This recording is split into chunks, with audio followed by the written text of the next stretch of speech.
Hey, what's going on, guys? Been a minute since I posted. We've been kind of busy lately doing a bunch of fishing, so I haven't been on too much. But I bought this little product recently. It's called a Garmin Striker Cast.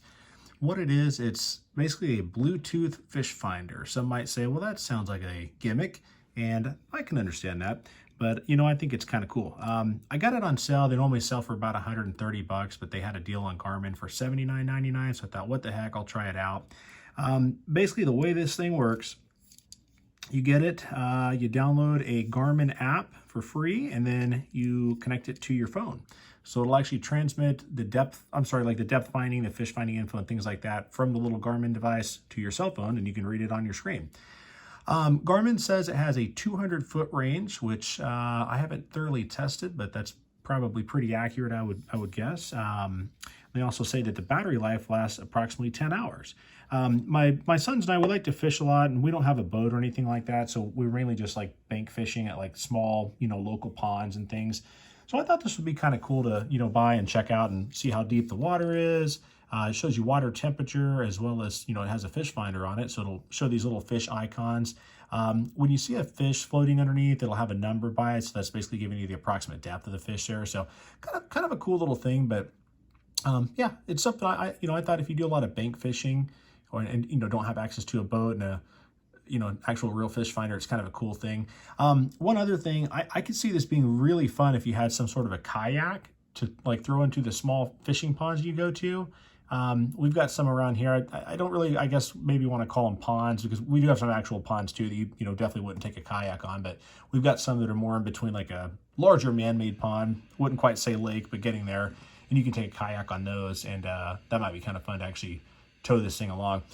In the box, it comes with a charging cable for it. They've got these little swivel connectors, and they also have a like a long like fabric, like braided lanyard type rope thing that you can tie on here. I just put it on an old spinning reel that I've got with some 50-pound braid, and that's been really good.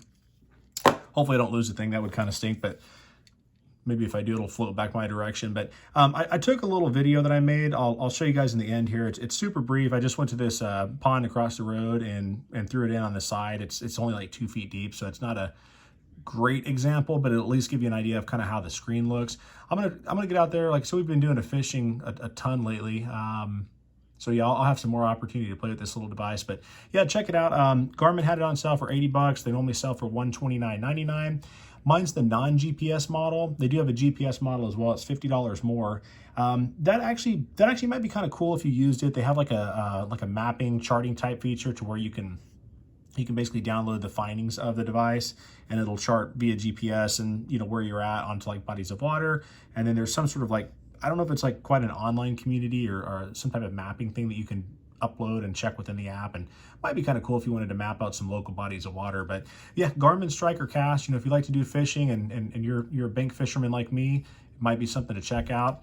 Like I said, I've got a couple of sons that go with me, and we thought this was kind of cool. We played with it a little bit. I definitely want to get out on the water some more, but yeah, check this thing out on the end. I'll show you on the video kind of how it looks, and if you have any questions or anything, pop them up in the comments. I'll do my best to answer for you.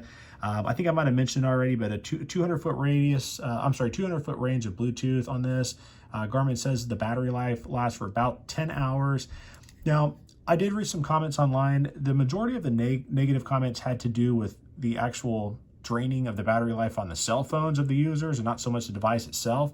I've got a fairly newer phone, so I didn't notice too much, but I could see if you're out using this in bright sunlight and things like that with the screen constantly on, I could see how it would drain some phones, especially if you're using maybe an older device. But yeah, again, if y'all have some questions or whatever, throw them in the comments. I'll do my best to answer them for you. Okay, guys, take care. Okay, so this is out of the water. Now, when it's out of the water, the device kind of turns itself off, and once it hits water, it's supposed to turn on. I did have it in the water just a few minutes before I started this screen recording, so that's why the screen is blue. Otherwise, it just kind of shows like a waiting on Bluetooth type connection, for it to hit the actual water. So here I cast it in. Now, this is a super shallow part of this pond that we have. It's like kind of in a little cove. All of the crazy red there you see, that's, I believe, just from it splashing and hitting the water. And then it takes it a couple of seconds and it'll kind of settle itself down here. This this part of the pond is only like 2 feet deep.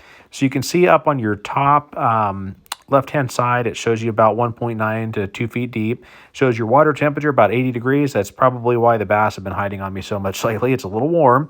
And then on the right-hand side, you can see the approximate depth. The red there, that's, from what I understand, that's probably the bottom there of the pond.